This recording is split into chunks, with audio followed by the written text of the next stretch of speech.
the songs, like right when they start, they always cut to go to another part of the story. So you never hear like the full song. You never hear like the. So it's like electric light. Right, and then they cut over somewhere else. And you're like, what? So. Holden, whenever you're ready to start, we're recording right now. Are we recording right now? Hi guys. I was gonna say here was Chad's theme song just now. It's called "Bad Stuff Happens in the Bathroom." Put an out of order sign on the door. On it. Good. Wait, what should it say? Out of order. Dad's stuck on toilet. No. What about out of order? Toilet cursed with evil.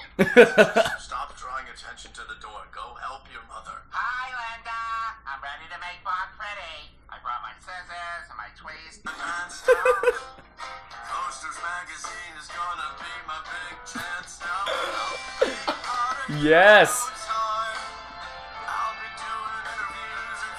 That was a preview of our new album. That's right. It sounds an awful lot like the Bob's Burgers music album coming out soon in May.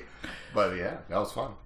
That was exciting. It was recounting Chad's bowel movement he just had a couple of minutes ago. Nice, good, big old spooky poop. All right. Well, hi everyone listening to the show today. This is the Split Screen Gaming Podcast, the occasional weekly podcast where three lifelong friends correspond with video games from the comfort of their home. I am Holden DePardo. Should we say from the comfort of my home? Because, I mean, we're in my home. No, this is I'm our Chad home. Michael Innes. This is our home, Chad. Okay. Hi, I'm Chad Michael Innes. And we have a special guest. I just interrupted. That's right. You can go ahead. Interrupt. Apparently, I'm the third lifelong friend, even though I've only known these two for 5 minutes. They took me to this quote-unquote home, which is by a burned-down Radio Shack, in a cardboard box, offering me cookies and Easter eggs. So I just couldn't help but just join in. My name is Travis Manning, a.k.a. Canada Estes, a.k.a. Milkshake Manning, a.k.a. Kira the Guru, a.k.a. King Gorilla. That's what we like to call... King Gorilla. That's what we like to call the Outcast intro for somebody.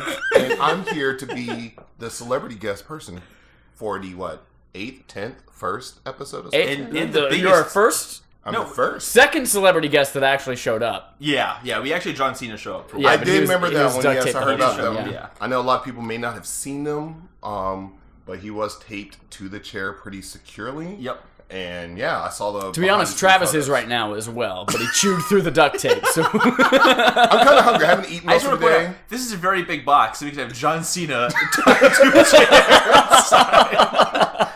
It's like that episode of Bob's Burgers where they had that really nice fort next to the dumpster. I'm just saying, cardboard boxes come in various sizes, man. Refrigerators do need a ship, and just use one of those. You're good. I'm quite sure one of those can hold John Cena and myself at the same time. I just love our life choices where we live in a box, we have cookies for Travis. And Easter eggs. Celebrate the season. But we spend all of our money. We spend all of our money on video games to talk about all this so we can live in a box. It gives you just more money for your games. It's called priorities in life. Boom. Yeah, exactly. Who needs a home when you have video games? Exactly. That money you're spending on rent right now, that could go towards Zelda. So yeah. It could go to Zelda, yeah. Could another version of Switch, maybe some new Joy-Cons, Electric Yellow or something. Electric Yellow. So yeah, that's one of the reasons we have Travis here this week. In addition to this episode, we're going to do a short little breakout segment separately for full-on spoilers for The Legend of Zelda Breath of the Wild. You're not allowed, Chad, because you didn't play Zelda. I'm going to sit here and I'll be the moderator. Let's be honest, this is just a chance for Holden to just get way too excited with himself playing the game that he hasn't stopped playing for the past month. We're going to make Holden wear a condom. Do I still need to sit next to him on this couch then? I'm a little worried. We have a couch in our box? I'm kind of scared now. Let's get started with what we've been playing this week. Well, 5 minutes ago I played Zelda. You did. Freaking beat Ganon again on your third save file. But no Divine Beast this time. It was a challenge, okay? I did it. Okay. It was a big deal. It's a challenge, surprise, surprise, Holden playing Zelda. Yeah, I know. Again. Yeah. Surprise. That's right. We'll get to yet another surprise for me, too. So. The ongoing joke, I think, of this whole podcast is we started this podcast because Zelda came out and Horizon Zero Dawn came out, and we were excited to play those games. We're now on our 8th episode. I've played Zelda every single... What are you playing this week? Holden? Zelda. But I'm going to take a break. I'm not going to play any more Zelda. What are you playing this week? Zelda. We purposefully started our podcast around the release date of Zelda and Horizon Zero Dawn, and that's all we played. Yeah, and Chad... So I beat Zelda twice officially. I'm halfway through the 3-heart challenge, or just about done with the 3-heart challenge. Chad just beat Horizon for his first time. Yeah, I have a full-time job. Okay. So do I. We work the same We have job. the same exact job. That's cleaning up the burned down Radio Shack for those. It's now a Sprint store, but they keep it burned fair down enough, fair because enough. it's Sprint. It's all about conversion. It's all about, repurposing old buildings. Okay, cool. So yeah, I've been playing Horizon Zero Dawn. I finally platinumed it. Got that platinum trophy. Next week, I'm pretty sure it's next week, we'll have another special guest where we do a spoiler cast with Horizon. Woo! Fancy. Travis, what have you been playing? What have I been playing? That's a good question. So right now I've been playing the sad tears of my life because my Switch has actually been affected by Bengate. Oh, wait, we talked about, that's actually, right. So this is the Travis that last week we mentioned had his Switch bent. Yeah. Same Travis. Same Travis, same guy. I did. Y'all remember that Dane whose balls we talked about? Also has a bent Switch. Does he really? Does he Yep, really? he's had it Wow. starting to bend. I think it was Dane that told me that. I need to look at I don't mine know. now. Hold on, I gotta feel those See. balls again to remember if it was Dane or not. All right, mine's good. Travis is like, I want to bend it for you. Yeah, right. My I did, Switch goes down, everyone's Switches go down. I did make sure to beat Zelda before I sent off my Switch to get fixed, which that would've if been no brutal. one's ever used Nintendo support, it's really good. It's actually really good service. Yeah. The only thing that does suck is when you're without it, because I've used them before for 3DS, is when you're without your console and you're just sitting there like stalking the website, like when you shipping it back, So that's Yeah. where I'm at right now. In the meantime, I've been trying to pick up my 3DS, play a few, finish up odds and ends. I still have kind of a Zelda addiction, so I try to go back to Ocarina of Time, which is still enjoyable, even though it is now completely different from what I've been doing. I'm glad to hear you say that because Holden's like, I never want to play another Zelda again, even though I've played every Zelda. Yeah, I'm glad to hear that too, because I haven't gotten back to play another Zelda game yet. I think it might be Twilight Princess or Wind Waker is the next one I do, but I The don't two know. you most recently beat? No, I didn't most recently beat those ones. I thought you just beat those like a year ago. No, I didn't. Okay. I will say, the hardest thing about going back to the old Zelda is that you don't have the jump button. It's amazing how much that feature Oh, in man, the I new remember when it one- started, I was like, Oh you have my a God. jump I was like, button? I can't jump. What am I supposed to do? It literally just hit me that you don't have a jump button in the other Zelda Yep, games. you just have to run off a cliff and hope you don't That's die. pretty exactly. No, they do a good job of jumping for you if I remember correctly now, but that Unless the gap is sucks. big enough, then you fall and you get to hear Link Yeah. say shit. Shit! Yeah, pretty much. Yep. That's great. But that's what I've been doing. I've been doing that. I also got a couple real life things going on, and some of that's my move. So, In a full-time job. and I guess it's a full. I don't work, that's why I play Zelda. Unlike these lame-os, I actually do have another person in my life who's very special. That's my dog Jazz, and and of course my wife. So no, I don't get to play video games as much. Oh, man. Oh, I wish I had a dog. But yeah, a lot of it's just I don't have my Switch, so I'm feeling really kind of upset. So I've been trying to think about picking up Lego City Undercover and Mr. Shifty and all these other games. I'm like, I can't do anything. I heard Mr. Shifty's having some frame rate problems on Switch. Don't worry, there's a patch that'll fix it. There's a patch for effect. Yeah, their exact quote says, "Why is the game glitching out and freezing up?" And they go, "Remember, Zelda had some frame rate problems too." And everyone's like, "Yeah, that's fucking Zelda. It's a giant open world game. You have a 2D like top-down perspective game." So, so people understand why you're irrelevant to the podcast. Travis, give us like a brief rundown of your like maybe favorite video games or favorite gaming systems in like 2 3/4 minutes. I'm relevant because I'm the only black friend you guys have. You're trying to fill out your diverse sequel. They don't know what color my skin is. I just said I'm the only black friend you guys have. No, so relevancy. I'm one of the old school gamers. I'm probably one of the older ones here on the podcast. Favorite games, though, a lot of my great memories outside of the original Nintendo, was really the 64. I had a Super Nintendo, but I always kind of bounced around consoles. So when the Super Nintendo launched, I said that looks stupid, and went and got a Sega. But then that failed. Because Sega has one, Nintendo don't. Right, Consoles. exactly. So that failed, and then when the 64 launched, I was like, "Oh, I'm gonna get that." Got Ocarina of Time, many hours playing that. Star Fox with my friends back when I was I'm about to date myself, a sophomore in high school. So they came when they originally launched. I was a sophomore in high school, so I'll let y'all figure that one out. And then that failed. And so then I jumped over to Sony, and I became a huge Sony fanboy from. So I had to PS1, 2, 3, PSP, and The main reason I didn't jump to the PS4 because at the time I didn't feel like the PS4 was that huge of a leap in technology and everything else from the PS3. It was too much of a high asking price, so I said I'm hold off, and then a bunch So of you went with the Wii U. not yet. So, for more relevance to me, I've become a Nintendo fanboy, and it's because some of the people that we used to work with in the same place that we all work in the Sprint store, that used to be a random dumpster fire, convinced me to get a 3DS. And as a person who I'm married now, but I was in a long-standing relationship. And With your dog. With my dog. Yeah. And just not having the time to really sit in front of a TV screen and play video games, 3DS really appealed to me because I could play it anywhere, everywhere. Got into Monster Hunter. Combined between Monster Hunter 4 and Generations, I have 700 hours of gameplay. I think you literally are the fan base for Monster Hunter. Pretty much, yes.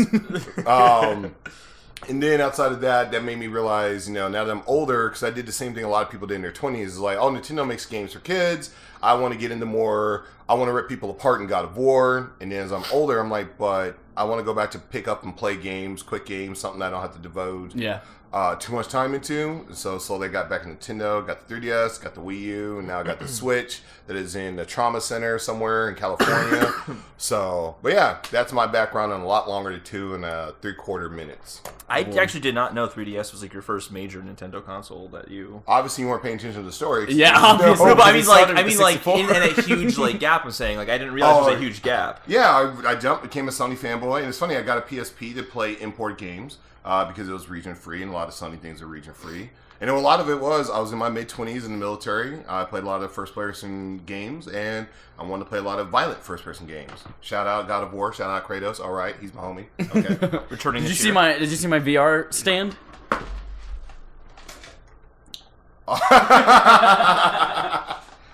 It's a Kratos bust that I made. Really, it's just a styrofoam head that has the Kratos to tattoo over his left I arm. painted the goatee on it, but then it looked super stupid because it was just flat on a styrofoam head, and I was like, nope, so I'm going to paint white over that. All right, let's talk about the news for the week. Now, okay, there's a lot of shit that happened this week. So I think we're skipping anything Nintendo related. Yes, we're going to skip anything Nintendo Direct, and we're going to save that for its own topic after the news. Yes. And I have 16 stories, but I think like 16? I think like 7 of them are all related to the same Microsoft announcement, but they're just different articles because that's how IGN writes them up. The flops of terror? No. Okay. No, this one's more than just flops of terror. So I'm going to start with one unrelated to Xbox. And it's about Uncharted Lost Legacy. It got a release date. So it is coming out on PlayStation 4. This is the standalone kind of expansion. With the beautiful, was it Chloe, right? Chloe. my God. Chloe. Naomi's in it too. No one cares. We're talking about Chloe. Chloe.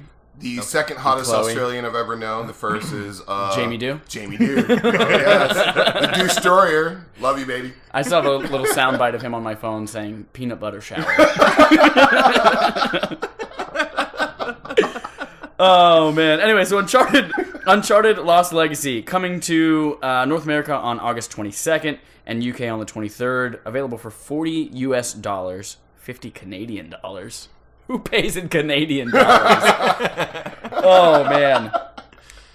Yeah, I'm really excited about this. $40 I think is a perfect price point because second story, it might be 10 hours long. That's actually really good. That's about as long as an Uncharted game. Exactly. Yes. Yeah. They were talking about they were like, oh man, we always talk about doing DLC and how we might want to tell a short story, but then we're like, no, then we fleshed out the story too much and it became too long of an experience, and then we came up with this one and it might be 10 hours. So it might be a much longer. I guess why it's a standalone rather than single player DLC. Is this kind of like Red Dead Redemption's Undead Nightmare, where it's DLC but also can double as a standalone game? I think so. Yeah, kind of like along the lines of Did they not? Infamous First Light, things like that, but a little bit longer. Did they not price it all? $40 or $50 Canadian dollars, but who pays in Canadian dollars?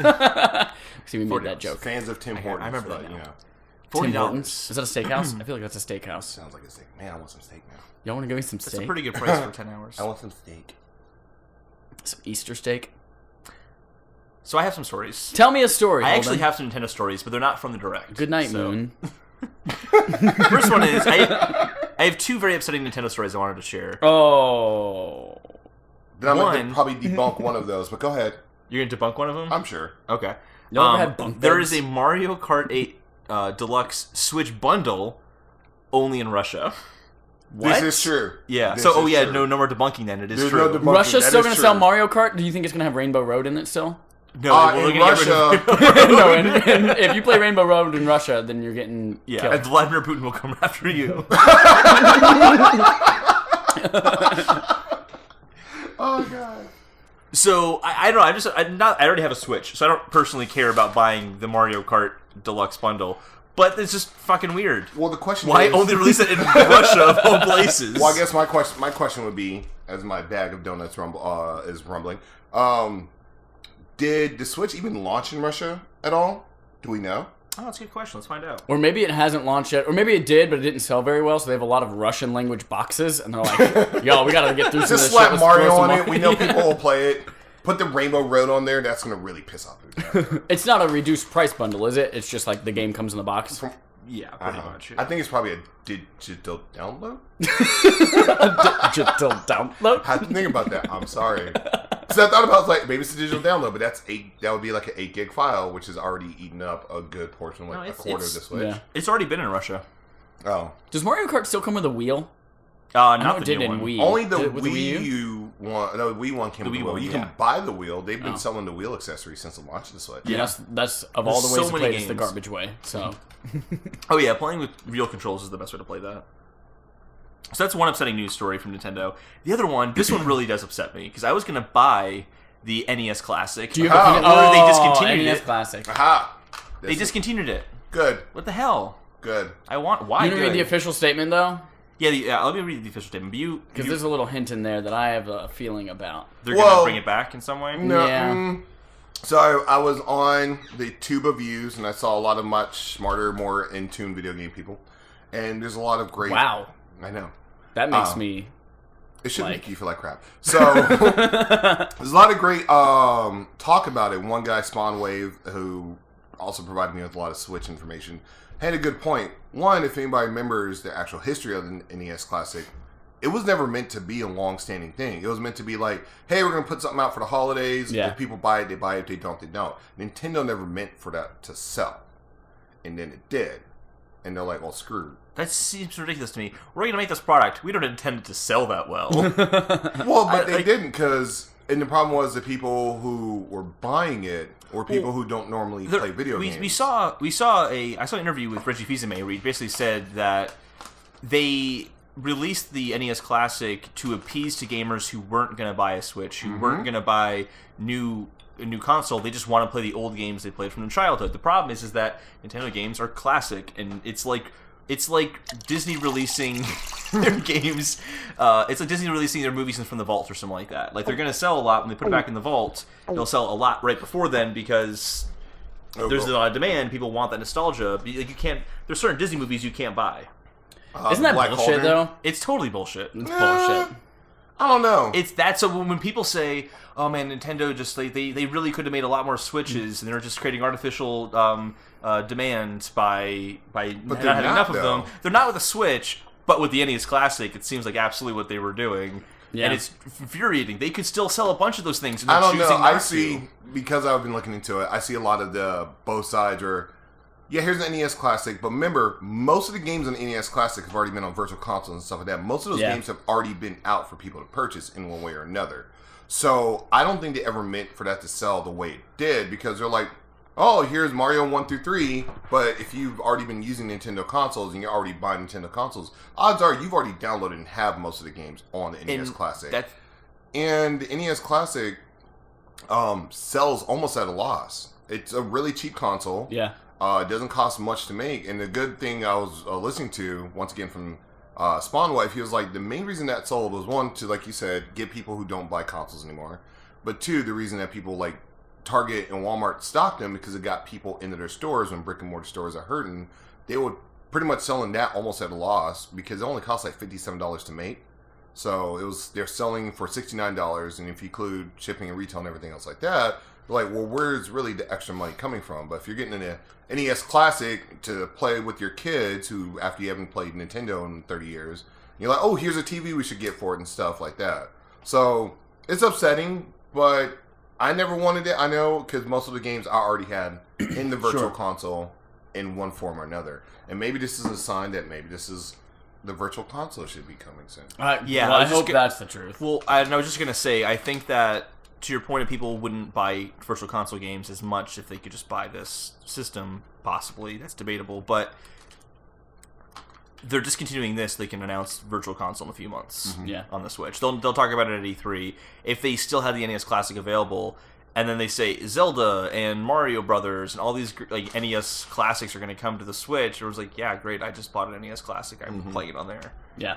And they're going to make a lot more money off the virtual final part console. of their statement was something like, yeah, I it's the actually last one to the retailers this year. I know. I have the statement right here. Nothing is said about that. It says, we encourage anyone interested in obtaining the system to check with retail outlets regarding availability, which is hilarious because that's what all of them are already doing. Yeah, like anyone who wants it.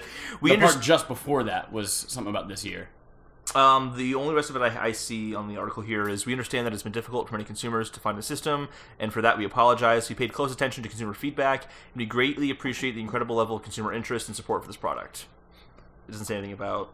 Another thing to take into account is not all the games on there are Nintendo games, so some of those are licensed games, which means the developers lost money on those too, because you're pretty much... Yeah. How much is a normal... Well, how much money are they going to lose on a game that was released 30 years ago? But think about this. How much money is a normal virtual console game on a Wii U or a 3DS? Like anywhere from like $5 to $10. Okay, $5 to $10. So you mean to tell me that it's smart money to sell, what was it, 60 games, 30 games for $60? We can sell them individually for $5 to $10. Yeah. And if you're a publisher, so like, DuckTales is on the NES Classic, which I'm not sure if it is, Capcom already just announced their Saturday afternoon classic stuff, which you're going to get more money off of than anything they would have got from the NES Classic. So I think there's a couple things that go into this. And I'm not too concerned because I'm more excited to see what the virtual console will be. Yeah, I'm super excited for that. The first part of that quote, by the way, does from Nintendo. Throughout April, Nintendo of America territories will receive the last shipments of Nintendo Entertainment System NES Classic Edition systems for this year. We encourage anyone interested in obtaining the system. Blah blah blah. Oh, okay. So I hopefully think that's like a redesign, or maybe like there's a SNES on the way or something like that. Or it could be simple as we need to sell Switches because we're going to make more money off Switches. Let's devote our manufacturing to Switches and not Nintendo Classics. Cool titties. Next up from me, y'all remember that huge Bayonetta countdown? What you talking about? Bayonetta 3 for the Switch? You were saying, we got some Bayonetta news coming from Nintendo. All right, woo! Turns out Bayonetta 1 is coming to PC. Yeah. In 4K. In 4K, though. Woof. What a great announcement. That was worth a countdown on a website and a teaser. Apparently. So what do companies think are gonna happen when they release a countdown like that? People's imaginations are gonna go wild if they know it's only the first game of the series that's been out for how long now? What, 2000? The original came out in 2000. Countdowns are for like big things. Yeah. Like, what was it? Didn't Shadow of Mordor get a countdown, or Shadow of War get a countdown? Yeah. That was a new game. But you know what? As trash as this news is, everybody knows it now. This is true. I mean, if they didn't do that, no one would know that it was coming out on PC or care anyway, but now they know it. I don't expect any of us to know this off the top of our head, but was it on PC before? No. No. Yeah, okay. That's it came to Xbox, and it was all supported the PS3, and the PS3 port was crap. So then no one really bought it. Like, it was a very niche game, and no one bought it, and that's why Nintendo picked it up. For 2, fixed the first game, came out with 2, and it was a huge seller on the Wii U, but no one also bought a Wii U, so... Maybe getting that, like you said, putting it on the PC, getting that information out there, getting people excited, and maybe there will be a new announcement, because Platinum did say they're looking to add more PC-based ports. Yeah. And maybe this is also a way for them, because we already know they're not working on Scalebound, to get more work. They probably lost a lot of money on Scalebound. Probably. Was it like that guy was wearing legit Beats headphones in Scalebound, right? Do you think they still have a partnership with Beats? Bayonetta wears Beats while she's killing things. We need more money, Microsoft. All right, just do this product placement instead, okay? Just get everybody a Windows Phone. Wait, do Windows Phones even still exist? Nope. Yeah, no, yes they do. Are you sure? Yeah. My brother, I know, switched to iPhone because Verizon stopped selling Windows phones because they didn't have any left. But they still make the phones. Well, do they, though? Yeah. They were still making Blackberries until like 2 years ago. That's true. not really relevant. The question They is... still make them, but they don't exist. Right. They just go from factory into boxes into the ocean. Yep. They just get sent right there. Straight in that landfill that E.T. was in. Yeah, right? Holden, tell me another story.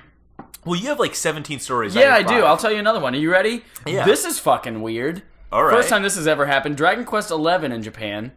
They're releasing a dual pack with a PS4 version and the 3DS version in the same box. That's really weird. First of all, there is no cross save. Are you sure about that? Yeah, there's no. Because I looked into this. There is no cross save with this game. Second of all, it's not the Switch version, which they have said is coming day and date with this game. It's the 3DS version. I think because the Switch version, you can take it anywhere you want to. The PS4 version will give you a version you can take it anywhere you want to. But what blows my mind is that they could have gone, if they're going to release two versions of this game in the same box, they could have done PS4 and then made a Vita version. How hard would it have been to make a Vita version? The Vita fanboy is talking. That's, what it is. But that's where the rage comes from. Like, they're releasing a console and a portable. Like, they could have done that, a PlayStation edition, and then they could have done a Switch with a 3DS version. That is true. And then they could have had the sames talk to each other, like proper ports. Not that there's much doubt, but like the Vita definitely is dead. That's happening. Yeah, the Vita's dead. Not but, in Japan, though, where Dragon Quest is way huge in Japan. Like, Dragon Quest, they have to start releasing on Fridays because when they release it on Tuesdays, people would call out of work. Like, the whole, Dragon Quest is out, I'm calling out of work. Why? Because Dragon Quest is out. You know why. That's pretty much what's going on in Japan. So, and bosses wouldn't even pick up the phone because they're out of work, too. And yes, the 3DS is still the killer over there, but you're right, it is weird. Yeah. Knowing that the Switch version is going to be the PS4 version, maybe with just some lower res graphics and stuff, but it's going to be a PS4 version, so you'll have a version to take with you. Unless they really want to appeal to those people who like the more original look of Dragon Quest. Yeah. And that's why they have it on 3D. But it is weird that it's two separate and that they don't talk to each other. Like, where was the business partnership in this? Was like Sony and Nintendo were like, yeah, totally, bundled together. Like, who agreed on that? That's the big question. And wait, where does the cost of that split go? I don't know. Because how much we don't know the price on that. between the two versions. That's weird. Also, that'd be hugely in Nintendo's benefit though, because the 3DS version probably costs $40, whereas the PS4 version is $60 or whatever the. That's right. They also declined to comment. In this part, they announced PS4 versions come with the 3DS, and this is how much it'll cost, and this is the date. And they didn't say anything about the Switch version this time. And they had announced previously, we're releasing the Switch version day and date because we don't want spoilers. About the Switch trailer. And then IGN reached out for comment, and they're like, didn't get back to them at all. So they're like, is the Switch version still coming? Because I know you guys wanted to keep it from spoilers and things like that, but... It is, because I did just see a Switch trailer. Yeah? On the other day, right after the event that we're not talking about yet, but apparently Japan did show off a Switch trailer, which looks like, it looks gorgeous. Did it have a date on it, too? I didn't have a date, though. I have to double check. So I was watching it. I was showing it to one of our co-workers who, surprisingly, is a massive Dragon Quest fan. That's one, Jonathan Fell, and he's the one that helped me get Really? He's huge into Dragon Quest, yes. He's the one that actually kind of got me into the series. Shout out to Daniel Newman, who was telling me all about his JRPG, like, erections. It's always surprising how many JRPG erections are to be found in the wild. Yeah, those big old wild erections. Holden, speaking of erections, tell me something. I don't have one. Erection, okay. I mean. Yes. So I have a story. Okay. Nintendo, another Nintendo story for me. Big surprise. Okay. The Switch is now officially the fastest selling Nintendo console over the course of the month it was out. Good, I'm glad you're talking about this, because I wrote this as a story, but I didn't actually read it, so. Oh, I didn't read it either. I'm reading it right now. Nice. Good job. No, I'm kidding. So they wanted to sell 2 million units in the time frame of March. They ended up selling 2.4 million instead. You can do it, Nintendo. They did a damn good job. 906 I almost said 906 million of those units. 906,000 of those units were in the United States, which I think is also a big deal. Pretty impressive. Even more impressive is there was one thing that did outsell the Switch, and that was Zelda. Zelda outsold the Switch. I guess my guess is that people wanted to have Zelda when they could get their Switch, so they just bought it because they could get it. Did the Switch version of Zelda? The Switch, not the combined Wii U Switch, just the Switch version copies. I wonder if people like bought it digitally, like the minute it was out, but then also ordered the collector's edition or something. Some people did I'm gonna buy the Master Edition on 5 sites because I need to make sure that I get it, and if I can't get that, I've also bought the Special Edition on 5 sites. So they could have done some of that, but on Reddit I've seen stories of people just announcing that they bought the Switch version of Zelda because they're waiting for their Switch to show up and want to make sure they're ready when it arrives. So someone we work with already bought or has pre-ordered Mario Kart and doesn't even have a Switch yet. Because same thing, you're like, I want to make sure when I get my Switch, I already have the game ready to go. And you're like, that's really funny. All right. I have a new. I'll do news. I'm gonna steal one of yours. Yeah. Bring it. Yeah. So this week in Orlando, King Gorilla. Sorry. King Gorilla, aka Milkshake Man. I just remembered that again. Oh god. That's actually a Venture Brothers joke too, for anybody wondering. This week in Orlando was Star Wars Celebration. Yeah. Which, it's kind of funny. I remember I used to live in Orlando. It was like a couple years back. I did go to Star Wars Celebration 5, and it was really cool. And then at the time, though, there was no movie, so they talked a lot about, the Clone Wars, which I could care less about now, dude. Anyway, during all this, we got the epic Last Jedi trailer. And looks real good. A trailer for something that was actually leaked a couple days prior to hand. Yep. But then got a full trailer, and that is Battlefront 2, Star Wars Battlefront 2. Battlefront 2. Now we've known this was coming. We have known this was coming. I will say this though, as someone who is a massive Star Wars fan, I was very underwhelmed with Battlefront on PS4. I remember playing it, looking at it. That was the consensus. Yeah, it was gorgeous, and I was at our friend Randy's house, and I was like, "Oh, I'm finally gonna play," and I'm bored after 20 minutes. So. Hopefully they're learning their lesson. They have a single-player campaign, which looks amazing. The visuals look amazing. Here's hoping it comes out on Switch, but I doubt it. So I'm really excited to see how that's going to turn out. That might be the game that finally makes me get a PS4. In the timeline, so it takes place after Last Jedi. Or sorry, not after after Return of the Jedi. It takes place right after Return of the Jedi. And then up until Force Awakens. I guess. Kind of fills in that gap a little bit. Fills in the gap a little bit, but then the multiplayer stuff is supposed to be over across all the generations. Yeah, multiplayer is everything. Yeah. So. I personally was kind of let down by the trailer in general.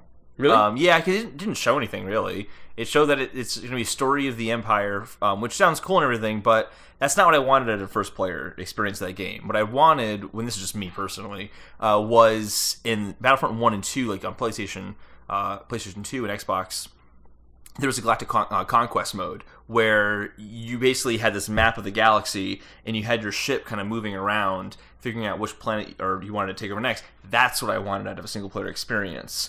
And it seems like that might still be what we're getting. Who knows? To be fair, people who did the first Battlefront are not DICE, and we all know DICE is only good at first-person shooter narratives and stuff. Yeah. But I do like the idea. They didn't really show too much of it.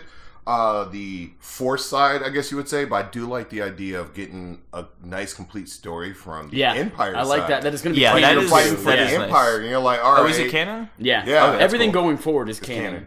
Oh, okay. So it's cool. Like, okay, the Emperor just died, but we're still in the fight, and we still want to fight for the Emperor. I was like, that's cool. I do want to see that and be kind of a part of that. Get into a TIE fighter and just shoot down some rebel scum. That's going to be nice. Yep. It sounds cool. I want to see Galactic Conquest.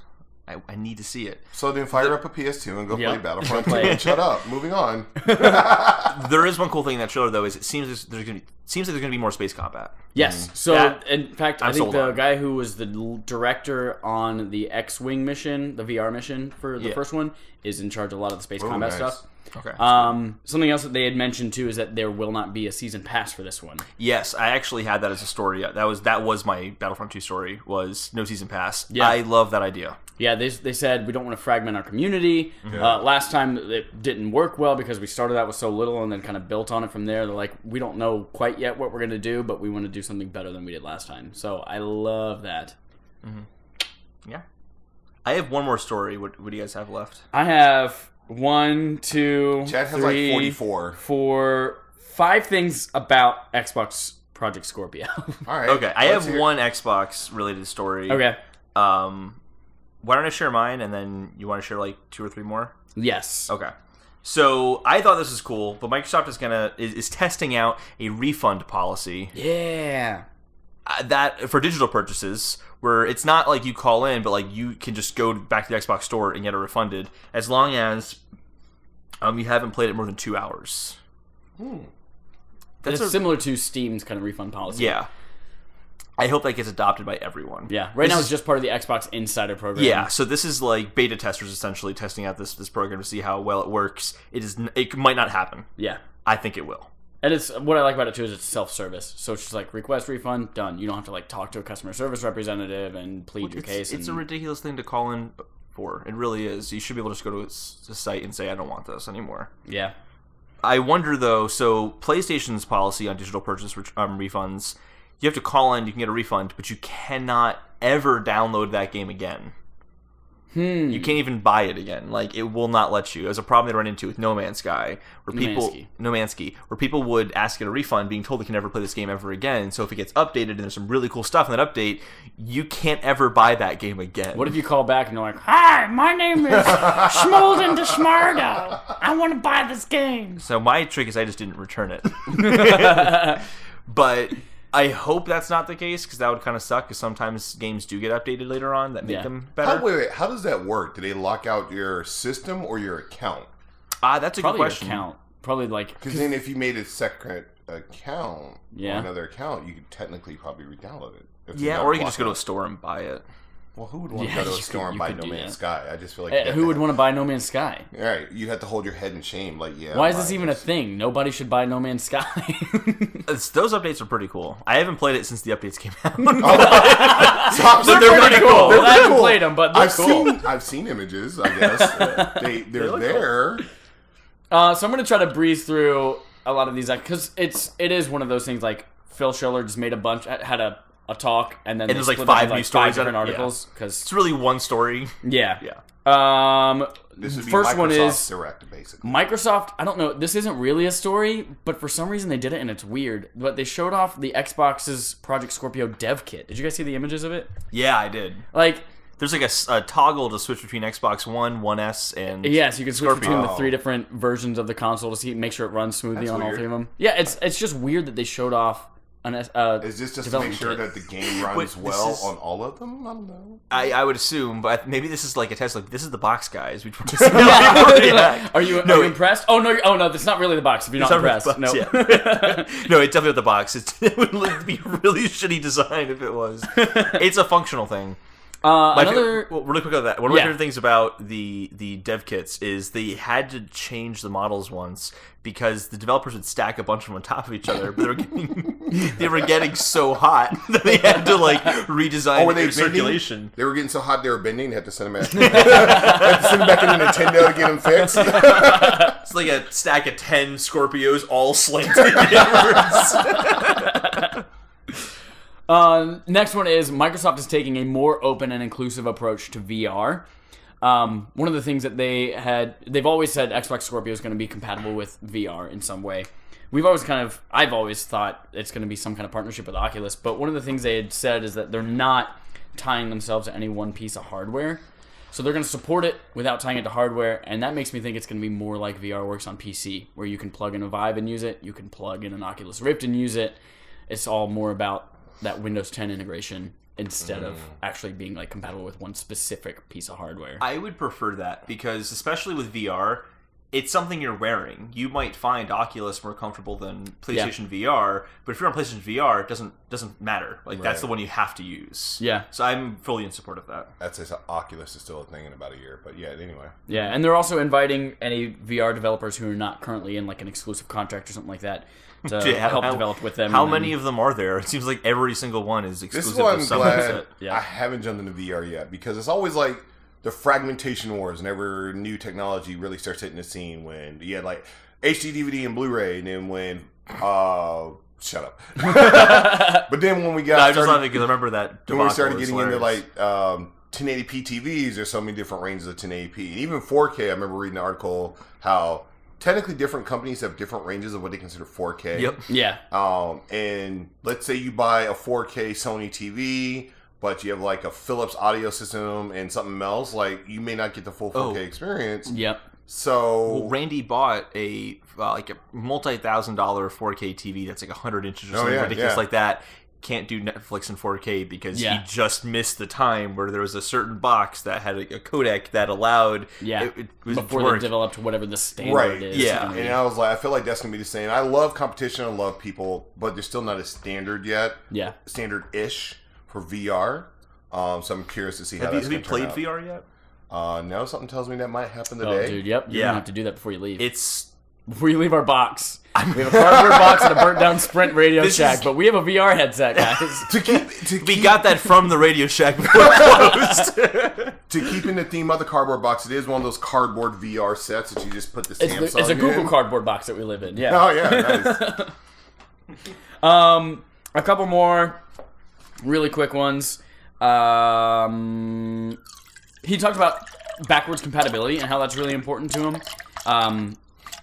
Phil Spencer did, and how PC gaming has kind of like helped drive that. So he talked about how if he, as a kid...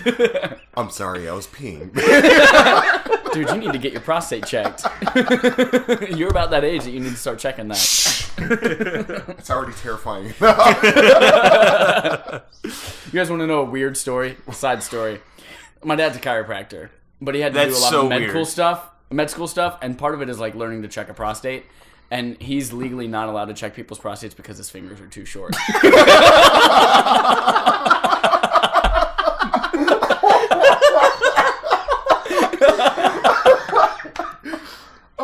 do they break the news to him? Just imagine Mr. Innes, I don't know how to tell you this, but... You'll never be able to check a prostate. You're a few inches short. Wait, my own prostate or other people's? Oh, it's bizarre. So... what I love this kind of uptick in backwards compatibility from Xbox because it's how they've talked about how they want to do it for the original Xbox too, because it is all about game preservation. And 12 years from now, if you want to go back and play a really cool game, you're not locked to a dead system that can't run on your TV for some display reason or something like that. So that's super, super cool that he's super into that. Sorry, the original We Xbox and officially- you needed like CRT TVs. Yeah. Forgot about that. My parents have a Super Nintendo. They never made it past the Super Nintendo. But they have one too that they always play Donkey Kong or Mario on, and they just got a brand new TV. And something about the TV and the Nintendo system that like it literally cannot display on that TV. Wow. So there's like, oh, we can't play this anymore. Sucks. Ouch. Sad. Last thing, Xbox Scorpio is officially being unveiled at E3. I'm super surprised by that. I'm kind of surprised by that too. We were theorizing there was going to be another small little thing before E3. Yep. Just talk about console, price, this is the release date. That way E3 was all games. Yeah. Maybe Microsoft is just doing what Nintendo last year would. Nintendo's whole E3 was just Zelda and a few other things on the side.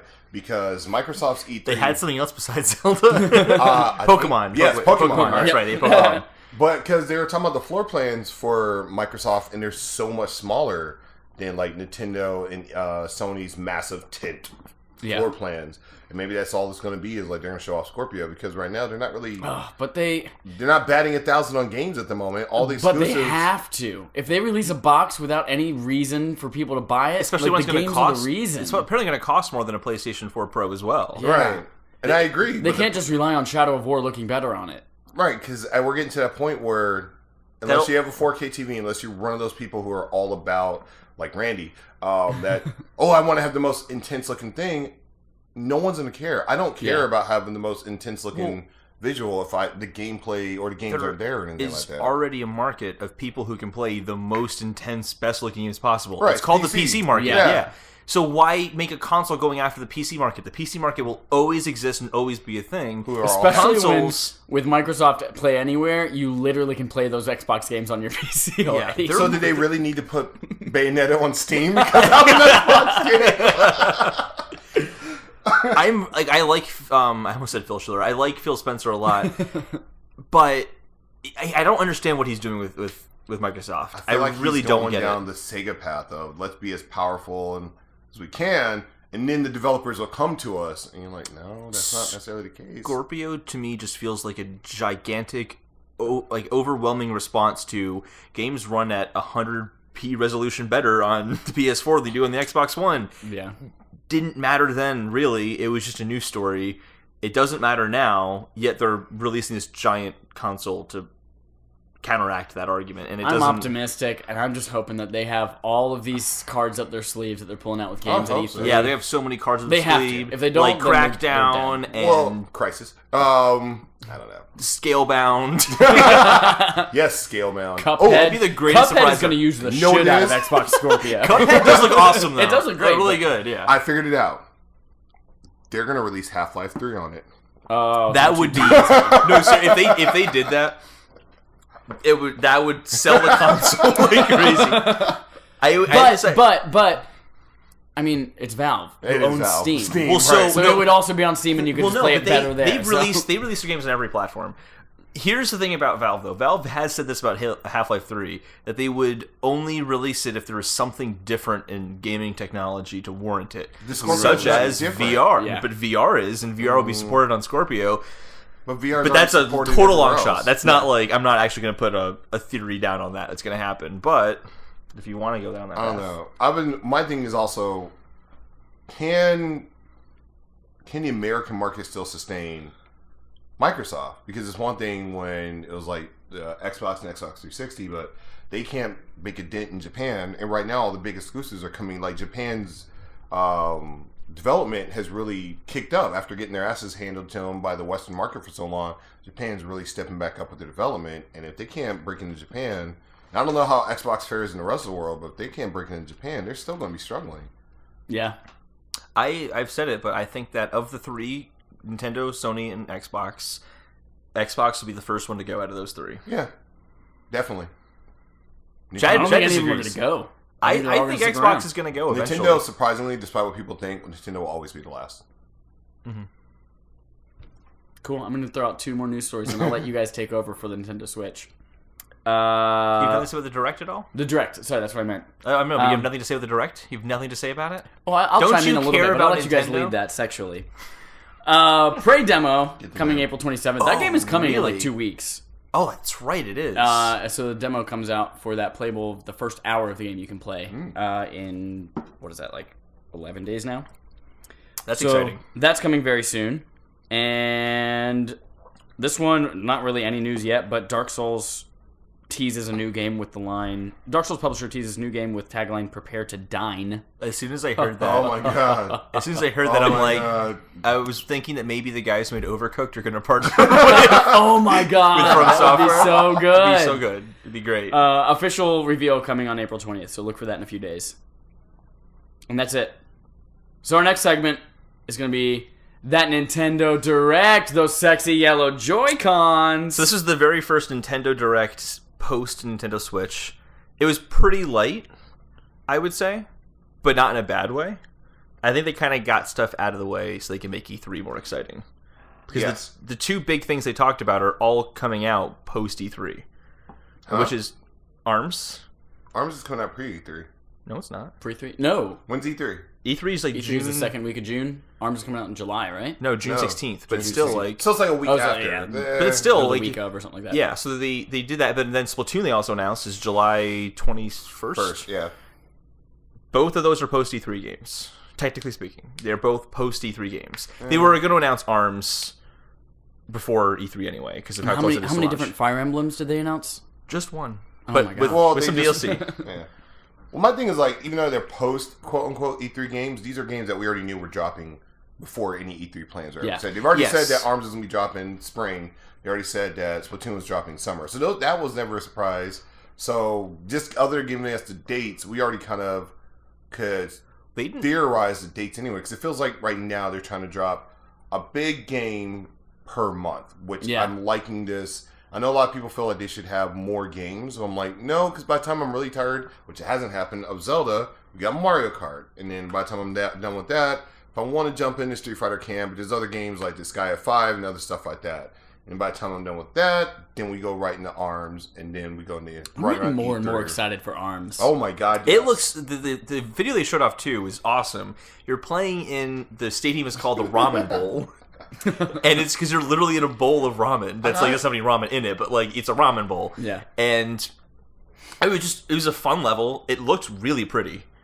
I thought it looked really good looking. the style of the art style I like a lot. Can I get a bowl of that pretty ramen? Thanks. So here's a little bit more background of me and my gamer credentials.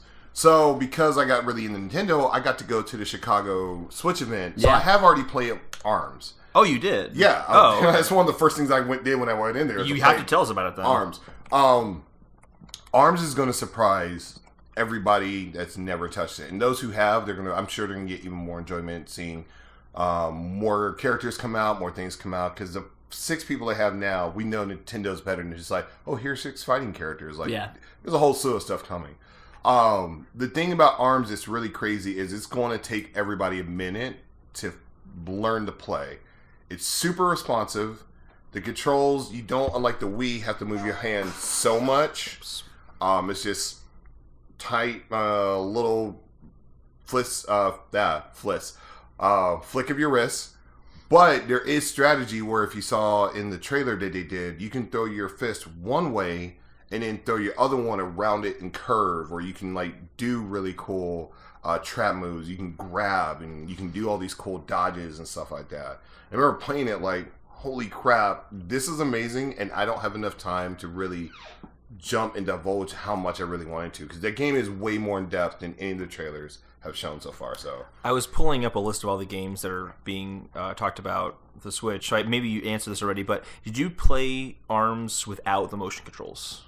No. Because you can do that. Yes. I feel like that would be stupid. Yeah, why would you do that? Well, so you can play it in handheld mode. Pro controller or something like that. Pro controller, you can play in handheld mode. So that will be a tabletop game. Yeah, it has to be. I will say this: with the moment it's got to be. You got to have a second set of Joy-Cons. Yeah, you have to. And I'll say the moment you play it, you're not gonna want to play without the Joy-Cons. Yeah, and I think that one thing that's going to help this game out a lot in terms of motion control, I think we talked about this at work at one point, is that the motion controls are really, really solid in the Joy-Cons. It's like 1-to-1 movement. It really is. Yeah. It's like the motion controls in Zelda work extremely well. Although people aren't a fan of them, they work really, really well. It's 1-to-1 with you. So I can imagine that the subtlety of motion with ARMS isn't going to be a problem. Like it would be if it was on the Wii. Problem is, you're left. Sorry, I zoned out for a second and just thought about King Gorilla. You're laughing, and I'm like, am I repeating everything Travis just said or something? Oh, nope. But yeah, that's the one thing that I didn't like when I got a chance to play ARMS. It has nothing to do with ARMS. Is that it was just a giant demo event, and they're like, "Here, play," and I'm like, "All right." So now I can just move my hands and throw my fists and stuff. But they didn't tell me anything about blocks or dodges or all the more intricate stuff. They're just just figure it out. And I was like, okay. Yeah, it's that intuitive that you can just, I'm just gonna throw my hands up, or a lot of it. But then awesome. As these videos show, there's a lot more in depth stuff that I didn't know I could do, and I was like, oh, so that's gonna be fun. So I have a list. I want to go through the list here. Go all the Switch games they talked about. There's a whole list of 3DS games as well. So Mario Kart 8 Deluxe, April 28th. We already knew about that one. Coming in May, we have also Street Fighter 2, May 26th. Minecraft, which it's on every system, but it's the best-selling game on every system. So. Right.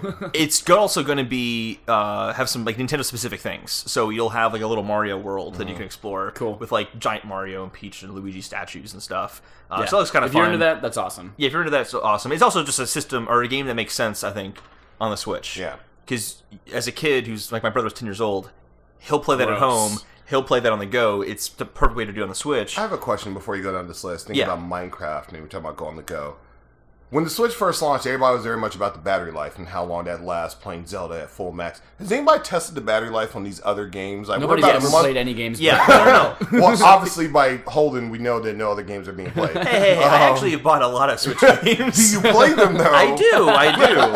I put time to Snake Pass. It was a very good game. I liked that. That's been my curiosity is Zelda is a more demanding game. It so totally yes, is, yeah. It only gives you 2.5 hours battery life, which, as much as people bitched if about you're maxing the brightness and all that out. Yeah. But as much as people bitched about the 2.5 hour battery life, the 3DS XL only gave you 3 to 4 hours. Yeah. And no one ever bitched about that, so whatever. But I'm People curious. just needed a reason to bitch about something. That's all. That's the only reason they bitched about it. I like bitching. But to answer your question, like Shovel Knight, the battery life is I think like 6 hours. Right. Like it's really good on those games that aren't as intensive. So I'm just curious where like Minecraft may fit in there. Minecraft Yeah. will probably be between Shovel Knight. And, I mean, it looks like trash, Zelda. so I'm sure it's going to run really well. I mean, you're not wrong. no, like even old smartphones can handle Minecraft, no Yeah. problem. Yeah. iPod Touch can do it. So. Yeah. All right, more games, some more Neo Geo games, but I don't really care about that too much. Sonic Forces Holiday 2017, Sonic Mania is this summer. Here's one I'm excited about. We'll talk about this after I go through the list. Is Project Makura? Do you guys Oh. hear No about idea this what one? it is. Bomber Man with tiles. It looks really fun, actually. It's Japanese only, though. You lay tiles and tiles explode, and you try to make people Well, die with tiles. Let's go through the list and we'll go back to it. Fate Extella, July 25th. I have no idea what that is. Disgaea 5 Complete. I'm excited for that. I got to play that and Sonic Mania I played at the event. And Disgaea 5 is a strategy RPG with like Dragon Ball Z type moves. It's a very popular game. Yeah.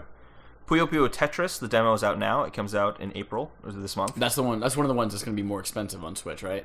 Actually, $10 more it is expensive. It's only $30 in the eShop, which is it's supposed to be $40, Really? but I Oh. pre-ordered it for $30. So Fun fact, Puyo Puyo is like, I think Dr. Mario technically was a Puyo Puyo game that Yeah. he skinned over. Oh. yep, Yeah. that is true. Monopoly's coming in 2017. Yay! Yeah. Thimble life all day long. Is that thimble going to be in it? Because you know they removed it from the games. So. We don't talk about these things. So many good point about Monopoly. Maybe we'll talk about this later on. It's just Monopoly. You can buy Mario versions of Monopoly. You can buy Zelda versions of Monopoly. Why aren't they releasing like that along with this? Oh, they will as I'm DLC. Sure, Yeah, I'm sure. it'll be DLC. Hopefully. Sign X Summer 2017. Battle Chasers Night Ward late Summer 2017. What's the? You got excited. Which one? So, Sign X or Battle Chasers? it's You're into that, More. Scene More. I'm sorry. Seen Mora. Battle Chasers. So, for anybody who doesn't know, and if you don't, you all suck.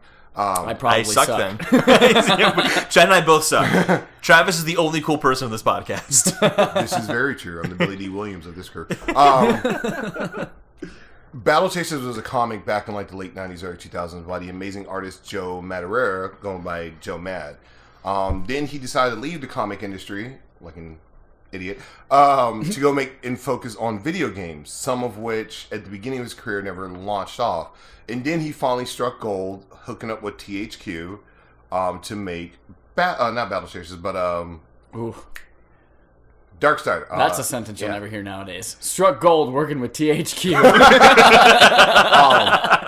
But he was one of the creative guys behind Darksiders. Like all the Oh, designs yeah. and stuff, those are Joe Mad designs. So Darksiders and Darksiders 2, a lot of that is him. So it's cool to see that he's now being able to go back to his original property that he created with these amazing designs, which was a mix of like American comic art and Japanese manga art that really worked at the time.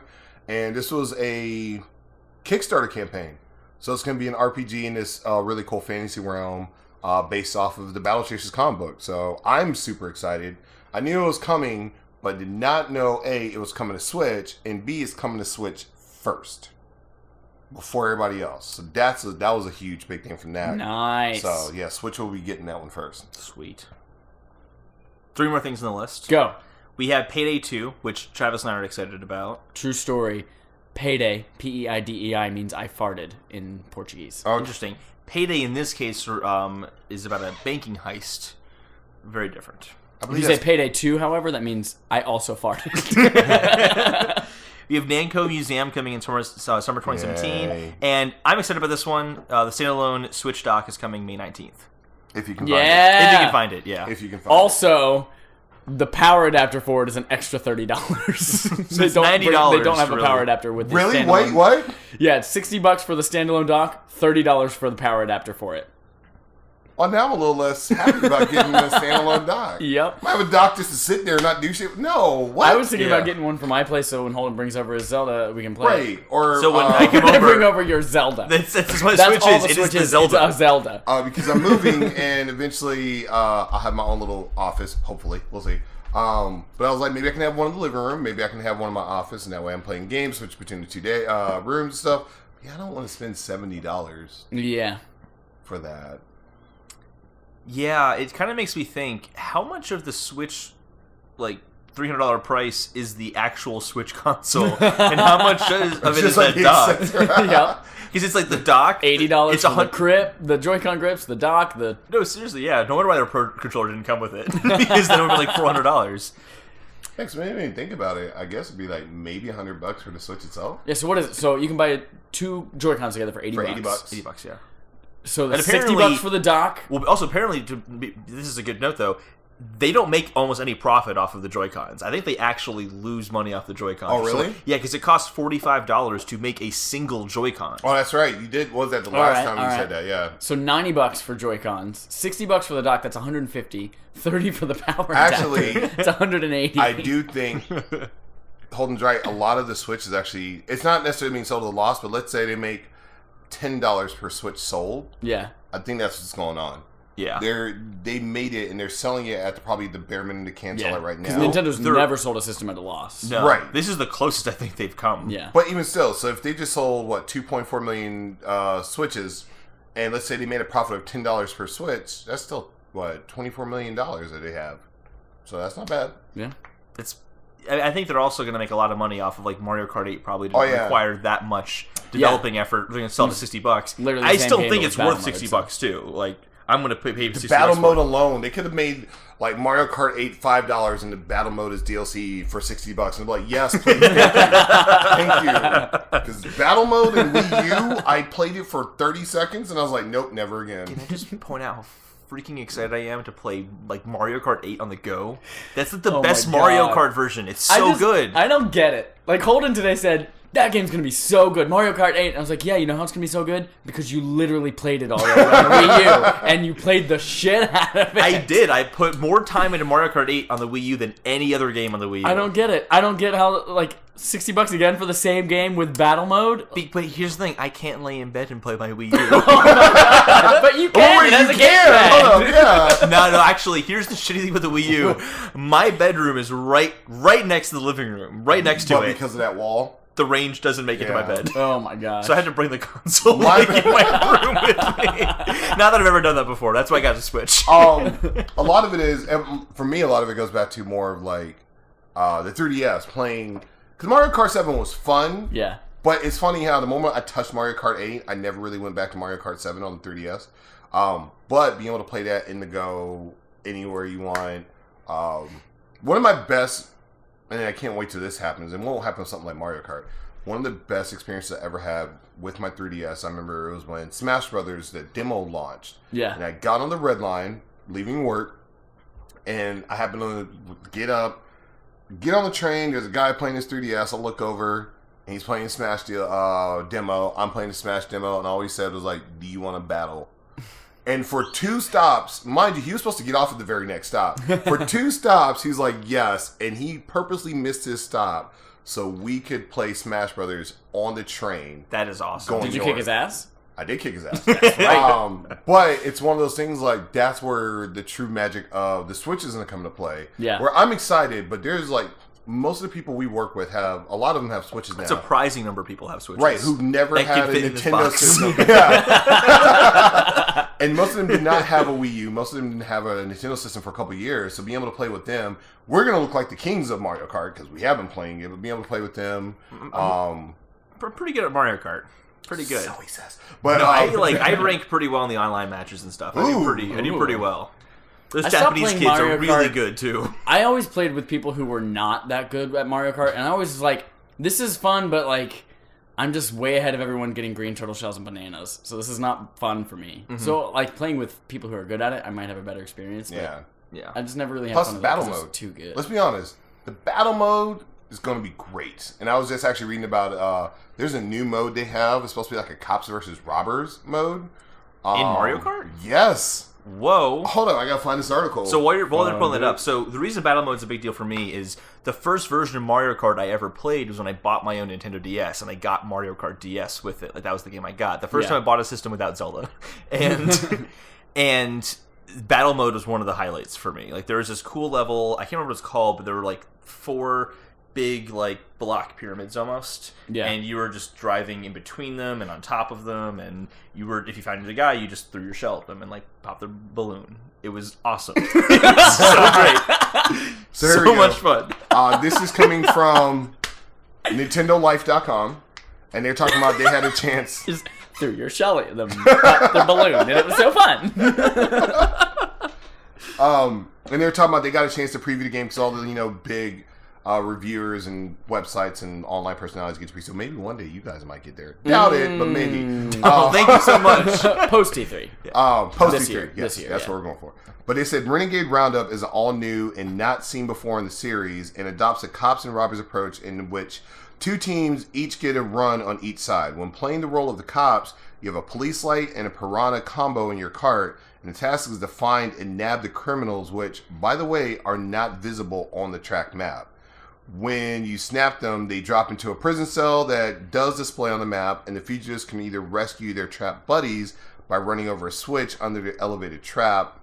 Oh, I read that wrong. Anyway. But yeah, supposedly it's going to be this really cool cat and mouse game where, like, one set of guys are going to okay, we all have to now find the other set, but you don't see them on the map. So literally it's just driving around the battle mode stadiums and trying to, That catch sounds them. cool. That sounds fun. Right. Like, so Nintendo's really putting a lot after hearing. That's one of the things I like so much so far. Like, they heard all this feedback. Oh, we want battle mode. Oh, we want this. We want that. And they're really putting a lot into what people wanted, and then still adding their own little Nintendo flair and spin on things and giving us great surprises. Also, for those of us who have played the game before, they're just going to unlock most of it for you. So you're going to have all the tracks available. Which at is the good. beginning. 'Cause I never bought the second DLC pack. I did, and they're You didn't buy that Mercedes-Benz? I do have the Mercedes. That was Okay. free. Yeah, that was free. Yeah, That was free. I did. I wonder if that Benz will be in there. I hope so. I don't use it too much, but it'd be cool. There are some really good levels in the DLC pack. There's the 2 Animal Crossing levels are spot on. Oh, really? Really, I've really never been good. to Animal Crossing game. Doesn't matter. The tracks are really good. Chad looks so bored right now as we nerd out. No, I just hope you guys are still playing this 6 months from now when I finally get my Switch. When Mario was out. Don't worry, I'll start I playing am- Zelda at least. right? Hey, by that time, some of the DLC would have dropped. So hell yeah, we'll still be yeah. playing Zelda. Yeah. Oh yeah. Plus, the Yeah. Splatoon arenas look like they'd be cool. Yes, and let's actually move over to Splatoon 2 actually, because All right. there's a lot to talk about there. It's a Splatoon 2 very is actually disturbing Portuguese game. for I farted. I believe you're saying it wrong. It's Pudgy, not Payday. Pudgy. Pudgy. I don't know. You're asking the wrong person. You're looking at me, We're going to call it Payday because that sounds funnier. and it works for the joke that Chad And made it earlier. definitely It's called Poji. So- Chad's joke really doesn't make any sense. So Splatoon 2 has a new mode as well, just like Mario Kart, and there's like a horde mode essentially. It's disturbing as fuck. It looks Is awesome. it? I haven't seen it. It looks really cool. So it's a horde mode. I'm assuming you know what a horde mode Yeah. is. Gears. And exactly like Gears. And what it is you're a team of 4, and these like salmon beasts are like coming You're like up from gotta the water. get salmon eggs. You're like killing these salmon for their eggs. Yeah, you're killing salmon for their eggs, and then you're like my bringing God. it up to like deposit in this basket. And you can slow them down by shooting down your color ink. And when they move, they have the contrasting color that kind of moves behind them, so they can take over your color. So that way, if you like on the beach where they're coming in, if it's all green, they can move forward a lot faster because their color is green. You have to make it orange, so they move slower so you can get to them before they come to you. So there's some strategy in it as well. Yeah, but the way they presented it, Chad, you're gonna have to watch the video, was super. Like, granted, a lot of Splatoon 2 is really creepy and kind of messed up when you think about it. This was like, I was watching this video, I was like, man, this is cool. Man, this is really disturbing on a lot of levels. The whole time watching and going, I can't wait. I'm so I excited. can't wait. I'm like, yeah, I just want to. All right, I'm gonna just take a bunch of salmon eggs for what purpose again? Did you play the test fire for Splatoon 2? I did play the test What did fire you think of for it? Splatoon. I liked it a lot. I liked it a lot. I never got. I have the Wii U bundle with Splatoon and Smash, mainly for Smash. Mm-hmm. I didn't play Splatoon as much as I should have, and I feel like I should really go back and do that now because one of the things with the test fire is like they had motion control, which I did quickly turn off. It is so good having the motion controls on. Seeing I'm not used to motion control games like that, so I So- probably should turn that back on and play with it. This is how you do it and kind of ease yourself into it. You control the sticks like you normally do, Right. and then just do fine-tune adjustments. Okay. Just like you do with like the bow in Zelda, unless you turn that off too. I don't actually. I actually with Breath of the Wild, I really enjoyed it. It's Okay, the same that's thing. it. It's the same thing. Maybe I should just probably change my access. But yeah, no. I enjoyed the test fire. I really sucked at it because I haven't done shooters in a while. Chad is watching the video right now, and his eyes are wide. He looks so freaked out. This is kind of terrifying. Right? They put it on this really murky island-looking thing. It's all like, there's supposed to be like a cleanup crew. Yeah, you're also not wearing your traditional outfit. You're wearing like these giant orange gloves so you can pick up the salmon eggs safely. I was like, there's something just really disturbing about a lot of this right now. It is a horde mode, but it's really disturbing. Oh, it looks awesome. Like, when I saw that, I go, oh, okay, this is why this is Splatoon 2, and not just like a rehash of Splatoon again. Yeah. Like, there are things that are legitimately going to be different about this. I wonder if we'll see even more at E3 on Splatoon 2. Like, I'm talking like a new mode, maybe, because that's a pretty significant addition. Nintendo's been very, very good at holding a lot of cards close to themselves, and then really surprising people at the last minute. For good, for better and worse. There are some things that they should really talk about, like fucking Virtual Console. That's literally their E3 Nintendo Direct is going to be like, so there's online Virtual play Console. and online play, guys. That's literally all they're going to say is Virtual Console. And everybody's like, and oh like, my god! And they won E3! Oh my god! Greatest thing ever! Super Mario 3! You guys, we're going to have one game at E3 this year, and it will be Legend of Zelda on the Virtual Console for NES. And everyone's like, I'll buy it again, I promise! So here's my theory. Obviously, they can do Virtual Console, but they can do it right. There's a couple things where, one, you still want to sell these new games to get people interested in the system. It's pointless to buy a new system just to play old games. Two, I think they're still trying to work out the account system. Yeah. So that people who've already purchased a lot of these games don't have to purchase it. Because I don't think that's I doubt gonna it. happen. So that this is what's going to happen. Because that's going to piss a lot of people off. Your purchases are available on all of your devices. However, Super Mario Bros. On 3DS is for 3DS. Super Mario Bros. On the Switch is for the Switch. Super Mario Bros. For the Wii U is for the Wii U. You could go to any Wii U console if you want to, as long as it's on Wii U. I'm just saying, like, obviously it's just all emulators and stuff like that. And if I already have, if it's not like a 3DS game or something like that, like I have most of the Zelda series except for Minish Cap on my 3DS. So I have Minish Cap on 3DS.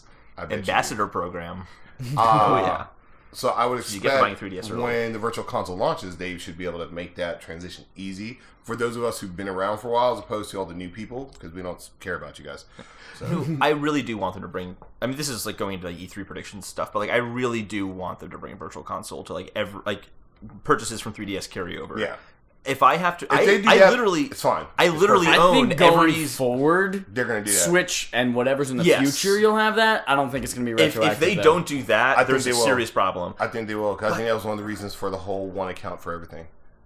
Reggie's already love to see Reggie that. Fils-Aimé's already hinted that he's like, yes, we have heard what people are saying with the Virtual Console, with these purchases and stuff like that. Here's a thought.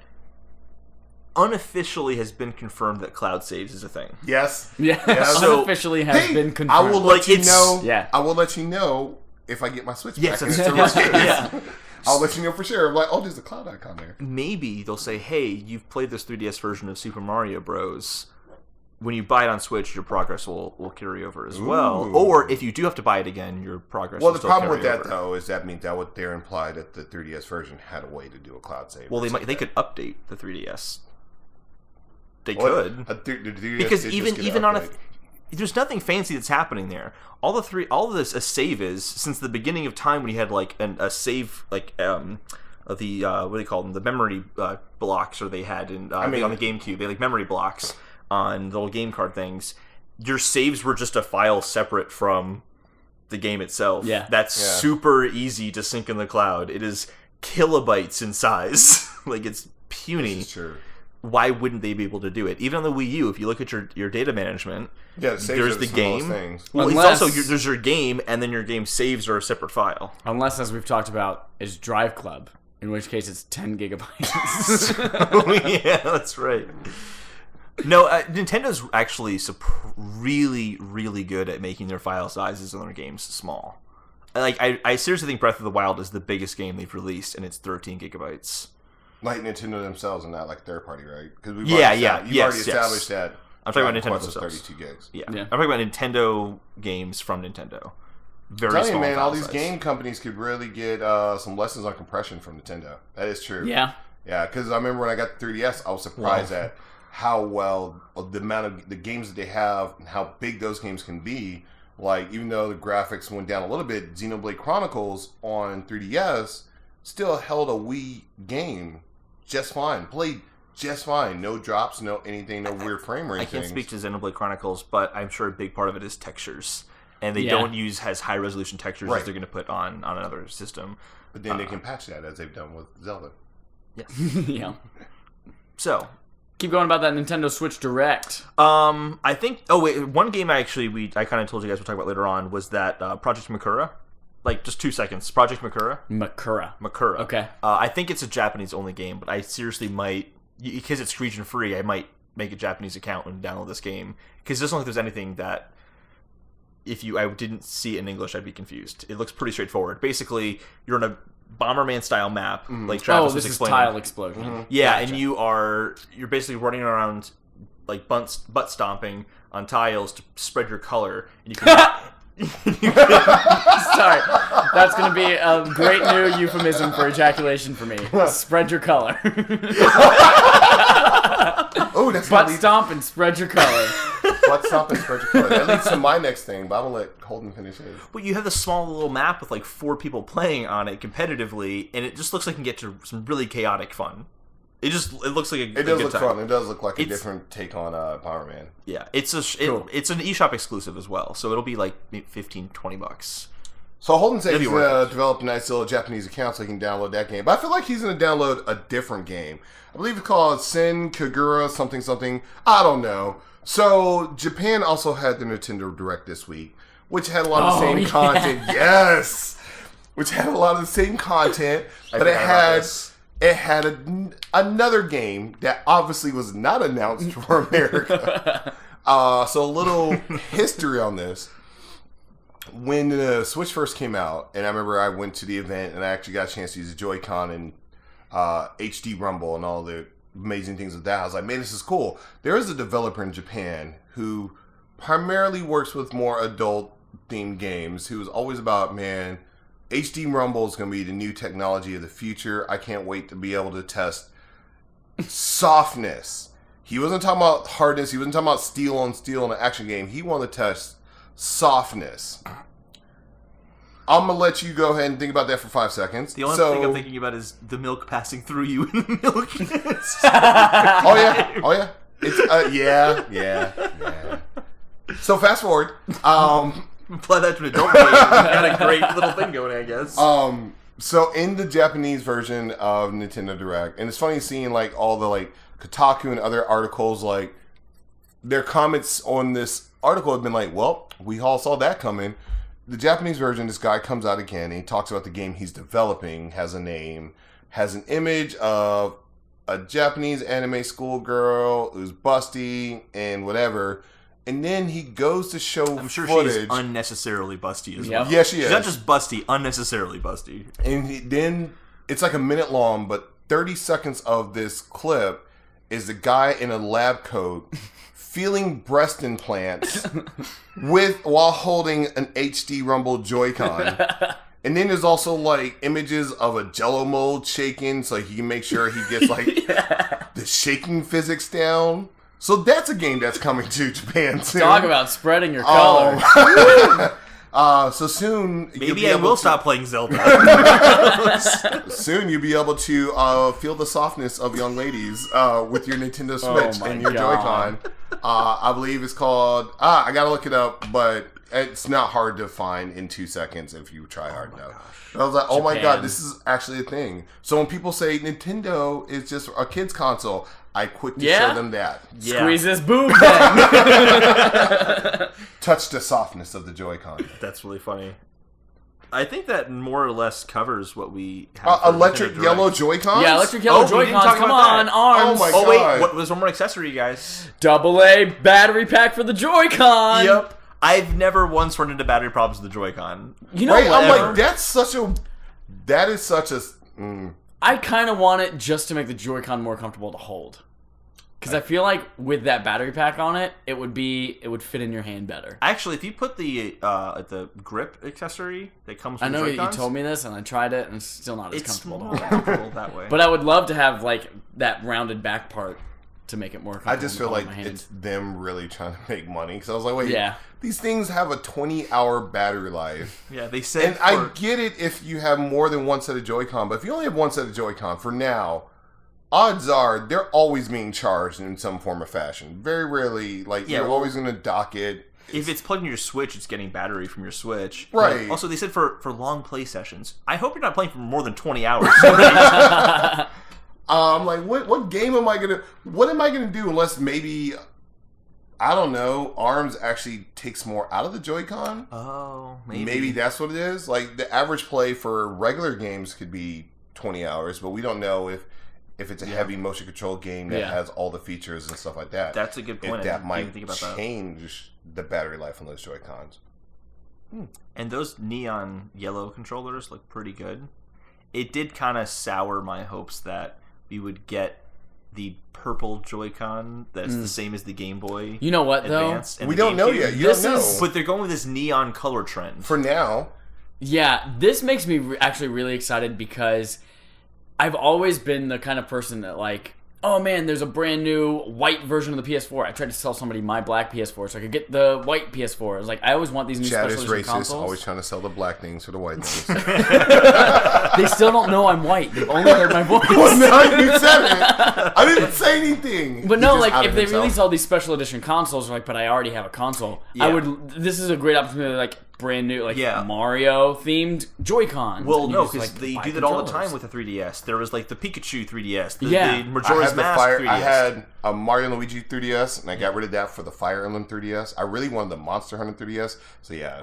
Yeah. Imagine if they came out like during for Mario, they had like white and red like Joy-Cons for like Mario or something like Yep. that. So I like this as a trend of like, oh, I could just buy a set of Joy-Cons for my Switch, and everyone's Switch looks the same. Yeah. But you can customize it with that. I think that'd be Someone's sweet. done those mock-ups. I will say this: I saw someone customized their Switch Joy-Cons to be more like the SNES controller, Yeah, with I like the saw colored that. buttons and stuff like that. I Yeah, want that. That looks sweet. I like. Yeah. I really hope that when they talk about Virtual Console, they'd be like, oh, and here's like a GameCube like Joy-Con, and here's like an NES Oh Joy-Con. shit! With the GameCube actual button layout on it. yeah, Oh shit! because one of the big things is the Smash community is playing on the GameCube controller, because that is the best controller for Smash. Like literally For a now. Joy-Con For now. with the C stick and oh For shit! now, we'll Yeah. see. I don't know that Pretty awesome. the Pro Controller I think would be a good one because the layout of the Pro Controller is very similar too. Yeah. The only thing is it just doesn't have analog triggers. Gus is the one who's like adamant that they have to release that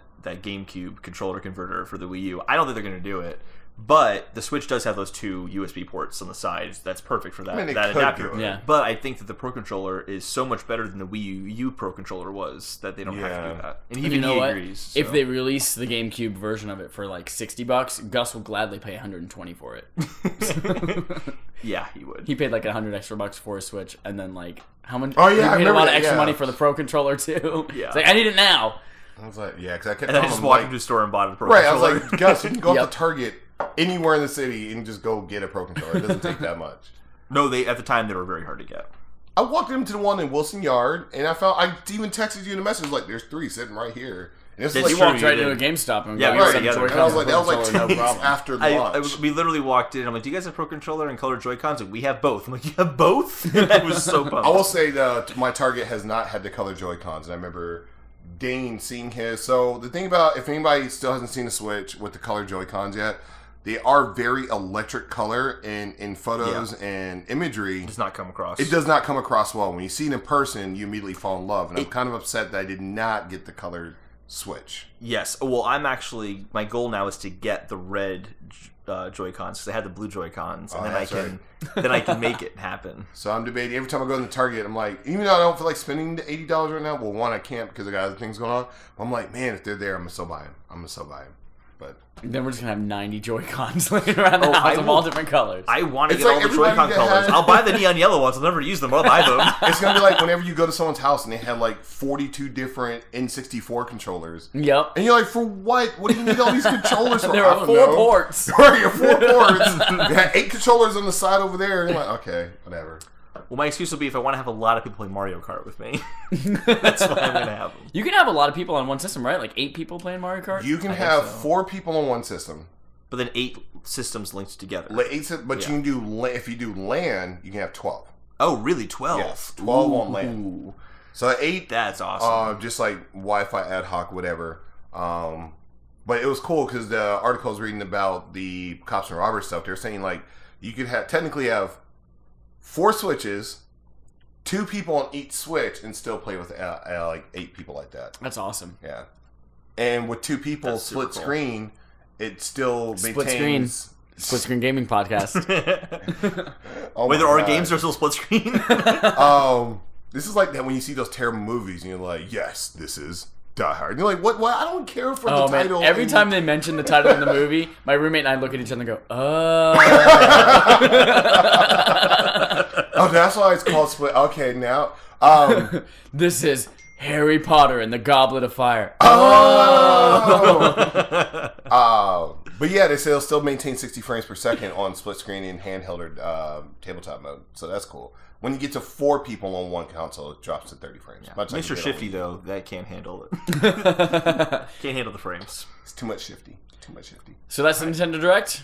That's Nintendo Direct. You had mentioned there was some 3DS shit, but nobody cares about that anymore. There were literally 3 Kirby games all announced. Yeah, it's like Kirby's like 25th anniversary. So they're going to announce 3 Kirby games for the system that no one's going to really pay much. No one's going to pay much attention to it, and also no one pays attention to Kirby anymore. Here's how we know Nintendo doesn't even give a crap. There's no Switch one. It's all 3DS. There's no Switch Kirby game. Yep. It is true, because like I was all into my 3DS. I still am. More or less, I don't have my Switch with me. Obviously, the new Fire Emblem's coming, and I was excited, but the more I've played my Switch, I'm like, yeah, I don't really care right now. Just give me more Switch games. Yeah. Yeah, I think any game coming out 3DS just feels like a waste to me because I just want to play it on my Switch. I will admit, I used to be that person who's like, no, 3DS will still be alive. Nintendo going to support it. But I'm like, yeah, no. You thought that? Well, they said, I mean, they obviously are still supporting it. There's obviously games coming out, but it is getting to that point where if you've had a Switch and you've played with the Switch, it is hard for you to be like, I'm going to put this down. I'm going to pick this up, even though there's games on it that aren't on the Switch yet. I'm like, no, just rather play They said the same thing with Game Boy Advance. Like, I know DS is out, guys, but Game Boy Advance is still a focus for us. But that's still like, but the thing is, Game Boy Advance and DS are basically the same thing. Yeah. The Switch and the 3DS are, even though they're both portable, they are still 2 separate things. And in fact, if you took 2 Game Boy Advances and duct taped them together, you could play DS games. Pretty much, yeah. Yeah. Because, I mean... The stylus was just a pain to use, though. Yeah. The 3DS does the 3D, which I actually really enjoyed the 3D. Yeah, I do too. Yeah. So, we'll see. Cool, guys. Last segment, we have our subscriber interrogatives, and I thought of another interrogative, so we have 2 now. Ooh. First, we're going to do a really lame round of Easter eggs. So it's Easter that we're recording this. So we're going to, how appropriate that we think of the best or only Easter eggs we can think of in a video game that we've played. It's funny because Chad and I came up with this idea like 2 days ago. I'm like, man, it's going to be great. And for the past 2 days, I'm like, wait, what are some good Easter eggs? I know I've seen a couple. I can't seem to remember any all of a sudden. So, Well, I only have one. Go. In Legend of Zelda: Link's Awakening. spoiler Alert! In the first town you go to. surprise. Wait, Link's Awakening or Link's Awakening DX? Ooh, great distinction. It doesn't matter. Basically, you go into this town. There's this little claw game you can play, and one of the prizes, which starts off a trading quest, is Yoshi. There's a Yoshi doll that you can get, and there's also in that same town a Chomp Chomp from Mario. There's also like a Goomba in that game too. There's a lot of really cool. Yeah, there are Goombas in that That's game 3. too. That's 3 Easter eggs. Well, same game though. There are also Easter eggs that are literally like 2 screens away from each other in the game. I'm surprised Holden had a Zelda Easter egg. I know. Well, just something to keep in mind is that playing games as a kid meant I was playing Zelda. I didn't really play much else. Playing games as an adult means you're playing Zelda. Nothing's changed. Yeah, I know. Actually, nothing has changed because I'm still a kid. This is still my childhood gaming experience. Okay. I had a couple. Mine are more old school, but one is going to be more new. Link's Awakening's pretty old school. That's old school. Yeah. Or Link's Awakening DX. Oh, that's new school. That's different. That's color. Mine, though, my first one's going to be more modern. I'm surprised that Holden did not bring this one up, because this is also going to be Zelda related, but this is going to be Breath of the Wild. There are a lot of Easter eggs. There are a lot of And Easter you know what that eggs. Breath of the Wild sounds like?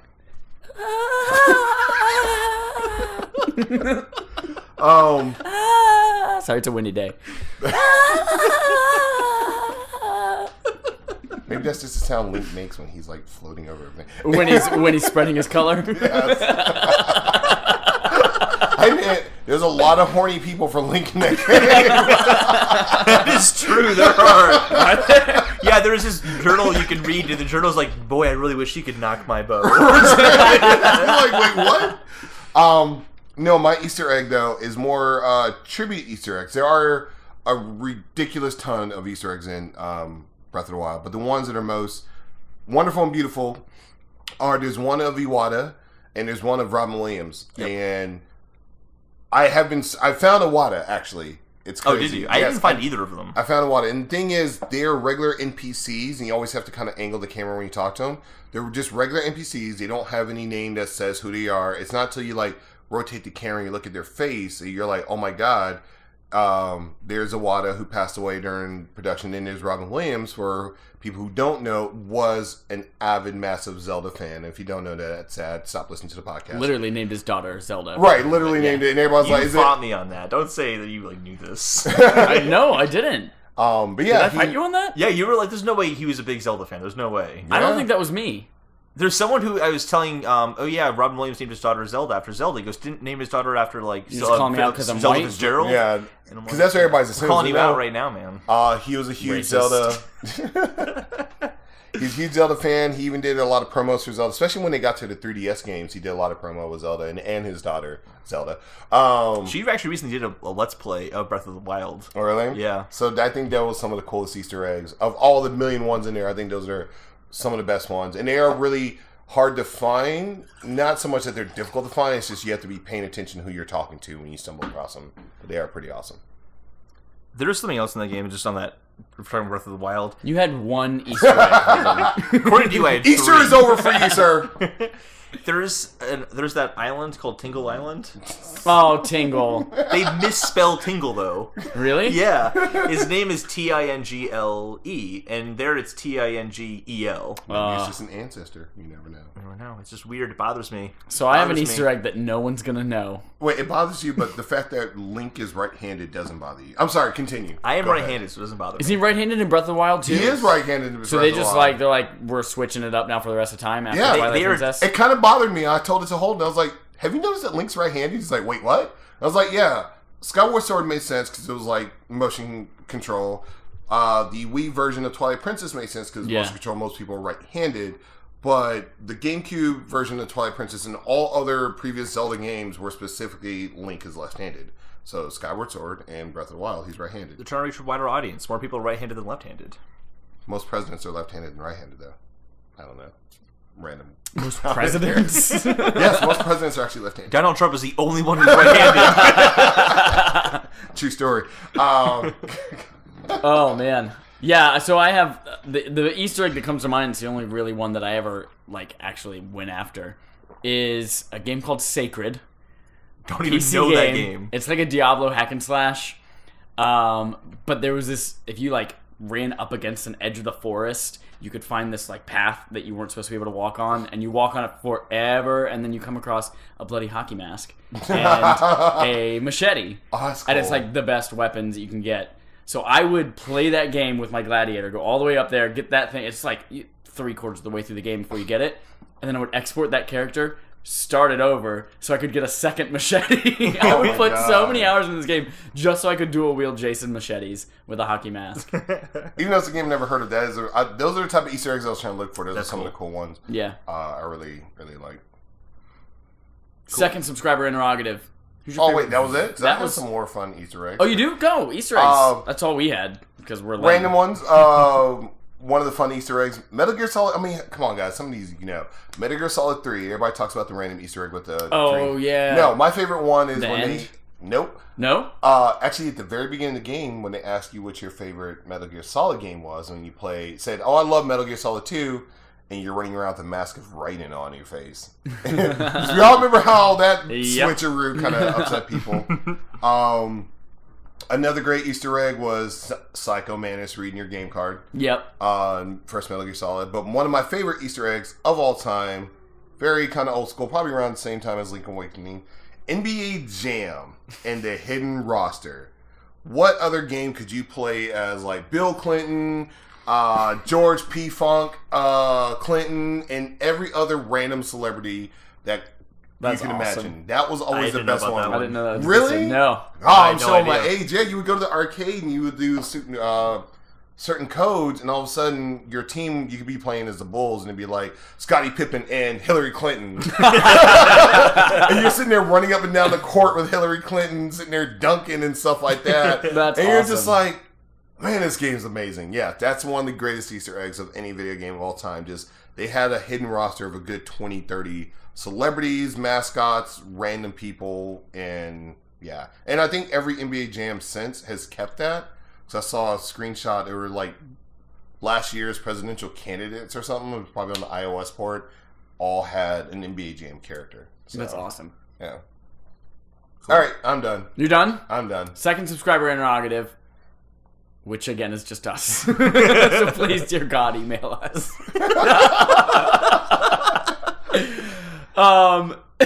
Who's your favorite villain in a video game? Ooh. I have to lean back for this one because I Yeah, I thought. have Lean to back- think about this ooh. one. I think I'm also going to put my hand on my face, just like you guys, so I can think about it too. It helps you think a lot. It Put does. your hands in your face. I'm going to put my hand on my forehead. I'm covering my testing eye. for a fever. And I'm going to have my left hand on my breast. Like a Nintendo HD. None of this is a Joy-Con. lie. He's really doing all those things. If I could just like live chat and live snap this right now, I would, but I'm too old for that type of stuff. Anyway, oh, damn. I have to really think. Yeah. While you guys are thinking of this, just a little shout out. This week, I was a special guest on Geeky Discoveries podcast. We talked a lot about VR and its application to film and video games. Check that out. We actually filmed it in VR. So if you have Google Cardboard or just want to like move your phone around and shit like that, you can watch us. So Geeky Discovery, you can find it on iTunes, Google Play, all that fun shit. Check it out. What villains do you guys have? I really can't think of one. I guess I'm trying to think about villains that I've been intimidated by, where I'm like, oh, I don't really want to approach them because they're difficult and scary and hard. And I guess in that case, the best villain is every boss in Dark Souls, because they all scare the shit out of me. But I don't really have like a favorite villain, really. I don't know. Mine's a little bit of a twist. What is it? Spoilers if you haven't played The Last of Us. Okay. I don't count him as a villain, though. Joel. I don't count that. It's not a villain. He's totally a villain. He's a villain, but like he's such a great guy. He's bringing about the end of the world by He's such not letting them Hey, dissect he's a this good little guy, girl. Chad. All right. Well, maybe he's a good guy in his mind, but no, he is literally dooming human race. by Yeah, not no, letting that's a them good dissect one. this That's a girl. good one. Damn, that's a really good villain. I'm Damn. down with holding. I'm trying to go. Do I go with the most challenging, the one I had the most fun with? All right, give me a couple. Got it. Yep, Virgil, Devil May Cry 3. never played it. Never played I it. actually played the first 2 hours of it. So, but you know who Virgil is, right? Yeah, I I never got into the final boss battle though. That was without a doubt one of the hardest fights. Plus, all the stuff leading up to that. And this is not my favorite. This is just one of my favorites. All of the stuff leading up to that point of you fighting your twin brother, and that fight was hard as shit on even the lowest difficulty set, almost lowest difficulty setting. Yeah, But definitely Virgil. Plus, it was just cool. It was really, he had a long samurai sword, blue trench coat, pretty much the complete antithesis of Dante. And you're fighting in the rain on top of the thing, and you're fighting the demon world. Yeah, that was just a really amazing fight. Cool. You're Second up, one would Holden. be, even though he started off as a villain, but kind of became a friendly person, Bowser. And Oh, Super Mario RPG? yes! Yes! Because he cried the entire time. Yes! He's like, no, gotta be manly, gotta be tough. Dude, that guy's drill claw. Yes! Yes! That's when the virtual console launches. I hope to God that game is already. Oh my man. Day one. If I could play that game on the go, Oh, I'd buy I'm a so Switch happy. only for that. Yes, Super Mario Yep. RPG, one of the greatest probably games come. of all time. I don't know why it's not already on 3DS. They have other Super Nintendo games. Come on. It's weird. Maybe because it's weird licenses with Square. It's the only thing I can think Yeah. of because this was co-produced by Square. I got nothing. Literally name any villain right now. I'm quite sure it'd be Ganon in all his many forms. Yes, Mr. it would Holden. be so many No, I'm Ganons. trying to avoid that. Or maybe maybe Dark Link. Have you ever played a game that wasn't Zelda? Oh, that's a fun Easter egg. Because I had to have started off as an Easter egg. The Cuckoos in Legend of Zelda. Oh, that you could Yeah, that you could attack him. 'Cause I'm they quite can- sure the first time you played Link to the Past, you never, in your head, it was like, I'm just going to randomly hit this thing 4 times to see what happens. I saw a video of a guy in Breath of the Wild holding one over his head, and then he ran up to one of the huge, and I don't know any Oh, the moblin? but he ran up to Yeah. one of them, and the thing hit the chicken out of his hand, and then the chickens all attacked him to death. Yeah. I have a video saved on my YouTube list to see. I think someone's going to try to take Kuko up to Ganon to see if they can beat Ganon with one. I was like, I want to see how that's going to turn out. All right. Sephiroth. Oh. Didn't even say his name right. I didn't because I haven't You played said the game. Sephiroth. Because I didn't play the game. So Oh, I mean, come on, really? So cliche. I mean, if you're gonna say that, you just said Kefka, who's a far better. Oh, Kefka was so good. Yeah, I like Sephiroth. I don't but I don't really have a villain that I'm like, yeah, that guy. Joel is a great one, but I don't have one. Jet from Final Fantasy X. Oh my god. Final Fantasy X was not a great game. I played it a lot. Oh, wait, hold Okay. up. I can't say that. I really enjoyed Final Fantasy X. Okay, first of all, Titus, fucking Titus- his voice acting, I wanted to literally smash my PS Vita in half. Best villain, Titus's laugh. Okay, I have one. Ish. Yeah, but does it matter? It's more that, no, it doesn't matter. It's more that he wasn't a good villain, but they built him up to be, and he was a purposefully a disappointment in the game, I thought. And that was Zant in Twilight Princess. Spoilers. Yeah. You play him up as this big villain, and then you fight him, and he's kind of a joke, and has no real power. No, if that's the case, the head of the Yiga clan in Breath of the Wild was even worse. Oh yeah, he's totally. Spoiler a for baby. something else we're going to talk about, but yeah. Anyway. All right. Cool. I think that. Yeah, speaking of spoilers, so we're wrapping up the podcast now. Go to our Facebook page, which is Holden. Facebook.com/split screen gaming podcast. We're going to name all 5 likes, because that's what we do. Dane Deasy, Joe Innes, Kanan Cox, Michael Schuff, David Sullivan, the original. Thank you all. You're all awesome. Wow. We're going to put out a little bit more content. I should like that. Yeah, That's- you're on our show, Travis. I'm on the show. I didn't realize there was I mean, a we did Facebook duct page. tape you to a chair in our cardboard box. But you gave me some donuts to eat while I was here. Yeah, so. Stan's Donuts. Stan's donuts. Technically, he Side brought note, them here, and side then we note. taped him to a chair. I have an ex-girlfriend that the way that I asked her out on our first date was I bought her a dozen Stan's Donuts. And I had never bought a dozen Stan's Donuts before, or any Stan's Donuts. I didn't realize they were so expensive. So I went in there, I was like, can I just get a dozen donuts like any... I was used to like Dunkin' Donuts were like 49 cents a donut. And I'm like, yeah, I'll just pick out a... And they're like, that'll be $30. I'm like, that's exactly how much I expected to pay for a dozen donuts. So I like Stan's. My wife Heather does not, primarily for that reason. Like, she's like, they're okay, but for the price you pay for them, they man. are ridiculously expensive donuts. That They're blueberry good. old fashioned though. A cherry old fashioned. I just wanna spread my color all over it. I just want to God. butt stomp the ground and spread my color. So, with So you're gonna that, glaze the donuts. Yeah, so follow us on Twitter and Instagram at Split Screen Gaming or at Split Screen GP. Go to whatever the goddamn else we're still on. I don't know. We love you, you Tommy boy loving twiddlers, tots. That was God, terrible. tater tots. Tater tots. that was terrible.